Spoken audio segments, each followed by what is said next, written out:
A warm round of applause.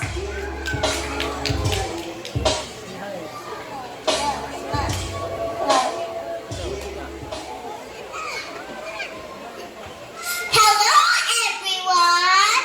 My name is zoereen Ysabella, Solidor, Gonzalez. Would you like to hear a story from me? Yes! I can hear you! Yes! My story is all about the Little Red Riding Hood. Once upon a time, there was a little girl who lived in a village near the forest. Whenever she went out, the little girl wore a red riding cloak. So everyone in the village called her Little Red Riding Hood. One morning, Little Red Riding Hood asked her mother if she could go visit her grandmother, as it has been a while since they've seen each other. That's a good idea, her mother said. So they packed a nice basket for Little Red Riding Hood to take to her grandmother. When the basket was ready, the little girl put on her red cloak and kissed her mother goodbye. Remember, go straight to Grandma's house. Her mother cautioned, don't dawdle along the way, and please don't talk to strangers. The woods are dangerous. Don't worry, Mommy. I'll be careful, said Little Red Riding Hood.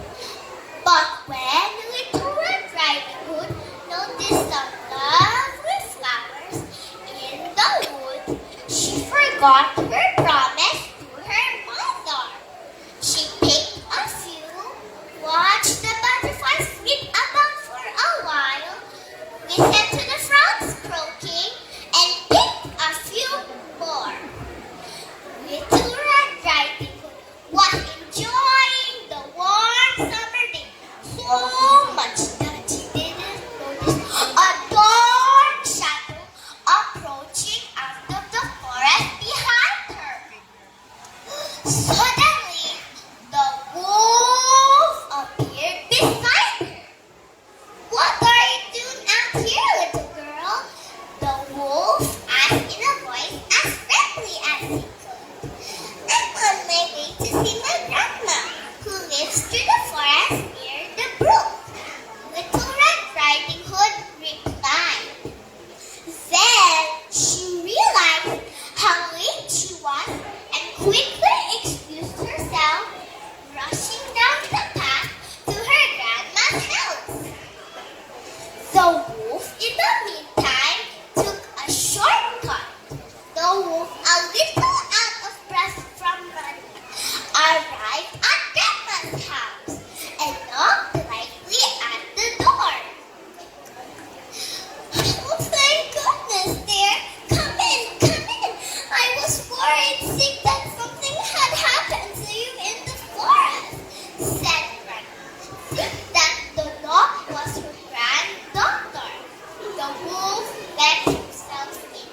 Poor Granny did not have time to say another word before the wolf could gobble her up. The wolf let out a satisfied bark, bark, bark, and probed through Granny's wardrobe to find a nightgown that he liked. He added a fine sleeping cap for good measure. He tucked some of Granny's perfume behind his pointy ears. A few minutes later, Little Red Riding Hood knocked on the door. The wolf jumped into the bed and pulled the cover over his nose. He called, "Who is it?" he said in a cackly voice. "It's me, Little Red Riding Hood." "Oh, hello, croaked the wolf. When Little Red Riding Hood entered the small cottage, she could barely recognize her grandmother. Grandmother, your voice sounds so odd. Is something wrong? She asked. Oh, I just have a touch of a cold, squeaked the wolf, adding a cough at the end to prove his point. Grandmother, what big ears you have, said Little Red Riding Hood as she edged closer to the bed. The better to hear you with, my dear, replied the wolf. But grandmother, what big eyes you have, said Little Red Riding Hood. The better to hear you with, my dear, replied the wolf. But grandmother, what big teeth you have, said Little Red Riding Hood, her voice quivering slightly.